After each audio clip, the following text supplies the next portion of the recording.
What are the key differences between the goals versus plans feature, and when should we leverage one or the other or both?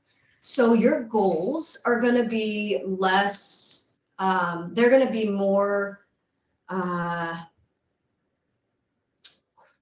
think, qualitative reporting. So it's goals generally roll up to KRs and strategic planning in that aspect. They can be, plans and goals can be complementary. I would use goals when I'm directly aligning the work we're doing with strategic objectives. I would use plans when specifically for what I'm doing, like capacity planning and sprint planning, to be able to see and then like timeline view. Goals I know is getting a lot better in an overhaul, but in the past it's been pretty rudimentary and not super useful.